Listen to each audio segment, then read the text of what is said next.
Peace be with you. Friends, we come today to one of my favorite feasts of the year, the Feast of Epiphany. Epiphany, from a Greek word meaning intense appearance. Phanein means to appear in Greek, and epi, which means on top of, is a way of intensifying. Remember I talked to you before about, in the Our Father, we have the little phrase, ton arton ton epi ousion, and it means super substantial bread. Epi ousion. So epiphanein means something that's appeared, but in a very intense way. Not just getting our attention, but revealing something of enormous significance. That's what Epiphany is about. For the wise men, of course, it was first the star. That was this extraordinary appearance. But see, much more than that. The point of the story is it wasn't the star that was the real epiphany. It was this baby. They went looking for a king, and they find this little child. That was the Epiphania. That was the extraordinary appearance. Whenever we come to this feast day, I think of James Joyce, the great 20th century Irish novelist, a man who was certainly formed in Catholic thought, abandoned the church, but I think it's fair to say he never really left Catholicism. It just haunted his whole imagination. And you know, in his famous autobiographical novel, A Portrait of the Artist as a Young Man, he realizes, okay, I'm not to be a priest, but I'm to be a kind of priest. Because he said his vocation would be to report epiphanies when he saw them. Now, his great example, and you go to that book to find it, it's one of the most beautiful scenes in 20th century literature. Joyce spies this young woman standing off of the shore in Dublin. And then he describes her in her beauty, and she's gazing out to sea, and then she turns to him, and for a while she takes in his gaze, and she looks out again to the open sea, and then the young character says, oh heavenly God. Well, that was a woman that became his wife eventually in real life. But the point was, seeing her that day was an epiphania. It was this intense showing forth. And Joyce was so impressed by that, he said, look, I found my vocation as a writer is to notice epiphanies and then to describe them. Now, Joyce was a great literary genius, so he was able to describe them in these extraordinary ways. But think of someone, too, like Flannery O'Connor. I think her vocation was very similar. She said, my books are all about the breakthrough of grace, now usually refused, she said. But she, like Joyce, was noticing these epiphanies, these moments of intense manifestation. I think the feast day, everybody, is meant to signal to us that we should be attentive in a similar way to these moments of breakthrough when something shows itself so powerfully that ultimately it speaks to us of God. Now, I'm going to give some examples from my own life. If you've been following me either through these sermons or my other writings and so on, maybe you've heard these stories before, but they're important to me just to show what I mean by this epiphany. The first one, I've told the story many times, but as a little kid at Fenwick High School outside Chicago, and hearing for the first time about St. Thomas Aquinas and one of his arguments for God's existence.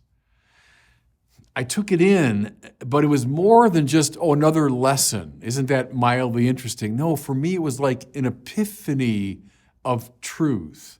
It was a hyper-intense manifestation of the truth.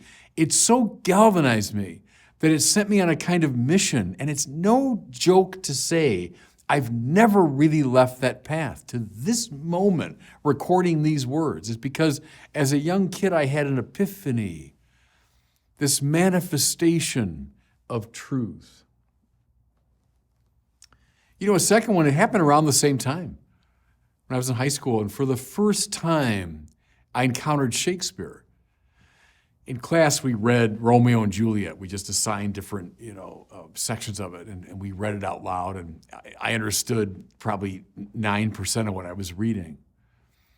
But that first encounter with Shakespeare was like an epiphany to me. It was so beautiful, and it was so strange in its complexity that I was just in awe of it. It was a source of wonder to me that such a thing could exist. It was an epiphania, this extraordinary manifestation.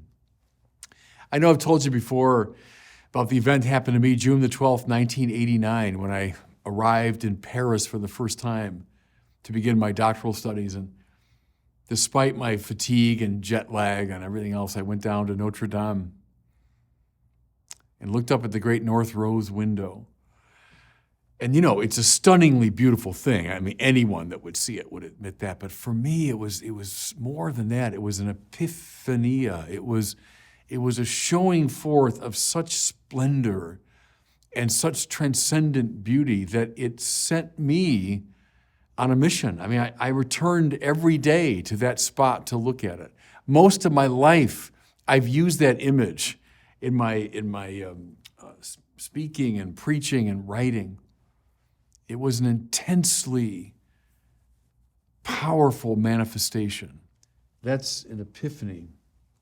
I think just recently in a sermon I talked about this, but the first time, again, I was probably in high school or college, the first time I heard Bob Dylan's Like a Rolling Stone. Not just a song I liked. There were a lot of songs before that I liked, that were appealing to me.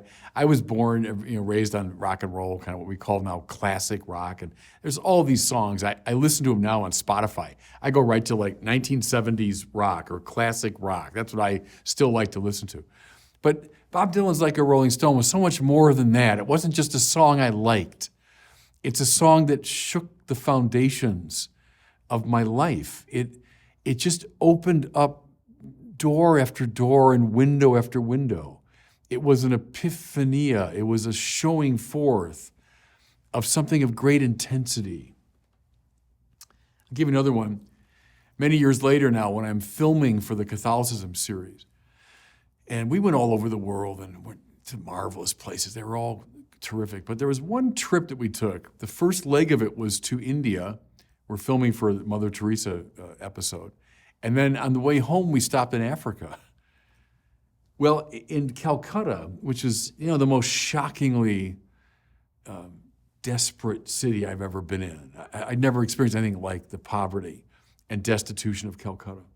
And in the very heart of that, very heart of it, there is Mother Teresa's sisters. They're still there at the Mother House. Mother Teresa herself is buried there, but the sisters are still based there. And we filmed them as they were working in some of the worst conditions I've ever seen, doing some of the most menial, difficult work I've ever seen. One I remember was a very young sister, and she was taking maggots out of someone's ear as we were filming. But here was the epiphany. It wasn't so much just the work they were doing. The epiphany was the smiles on the faces of these young women as they were in that city doing that work. I mean, we filmed it, and it's one of the glories, I think, of that series, to see those smiling faces. That was a manifestation of the good at such an extraordinarily intense level that it was an epiphany. I mentioned that same trip, we went from India to Africa because we were filming for June the 3rd in Namugongo. It's in Uganda. It was the site of the martyrdom of Charles Lwanga and his companions. And that terrible, wonderful story of this young man and his companions who didn't give in to this tyrannical king. They defended their Christian faith, and for it they were put to death. Charles Lwanga was burned to death on that spot. And now, today, 140 some years later, upwards of 1 million people descend every year on that spot, Namugongo, in the shadow of the spot where he was martyred, to celebrate their Catholic faith. I don't think anything in that whole process of filming that series impressed me more than that. It was an epiphania. It was a showing forth of something of extraordinary power. I'll give you one more. This was, oh gosh, it's 25 years ago now. I was on retreat in Big Sur. There's a Kamal Dalese monastery. These are very serious, very focused religious. And the monastery is right on the seashore. You know, south of San Francisco, Monterey, that kind of area. And you're assigned your own little kind of hut when you're there. And each one looks out over the Pacific Ocean. So at the end of the day, sun goes down. And at the time, I was from Chicago, and light pollution everywhere. I'd seen stars, of course, but as I looked out from my little back area there, and I'm just looking out over the Pacific Ocean, and for the first time really in my life, I saw the stars, the way they appear in these astronomical charts and photographs. I saw the splendor of the stars, really for the first time in my life. And I had this overwhelming sense of just being this little tiny speck in this infinite ocean of time and space. I mean, that experience has never left me. I mean, to this day, it affects me. It was an epiphania. Now, everybody, my point is, and this really was James Joyce's point, because his character, remember, after he saw the girl, he said, "Oh, heavenly God." Because, see, when you have a heightened experience of the good, that's happened to me in Calcutta, or Namugongo, you got a heightened experience of the beautiful. That's the North Rose window. You got a heightened experience of the true. That's Thomas Aquinas. When that happens to you, you are placed in the presence of the source of all truth and all goodness and all beauty. Those epiphanies are those moments when it's as though the light that's behind all things suddenly shines forth with a particular radiance. I mean, you want to see that maybe the best example of this in the New Testament is the Transfiguration, when suddenly they saw the light that was behind the humanity of Jesus. Well, see, we have these experiences too. We can't control them. I mean, not one of those experiences I just described is something that I could control, I could make it happen again. No, it was like a grace. So, two things. Go back now to the Magi. They had an epiphania. The first was seeing the star, but the second was seeing the child. But they had spent who knows how long, days, months, years, surveying the night sky, looking for signs. Well, that's a large part of the spiritual life, everybody. That's why we speak of prayer day in and day out, attending Mass week in, week out, maybe day in, day out, returning again and again. What are we doing when we pray? We're being attentive. We're being attentive. We're looking. Then the second thing, the Magi, once they saw the great star, they moved, they acted. Once the Lord breaks through into your life, savor that moment and follow it all the way to the source of what is true and good and beautiful. That's the best way to respond to an epiphania, to an epiphany. And God bless you.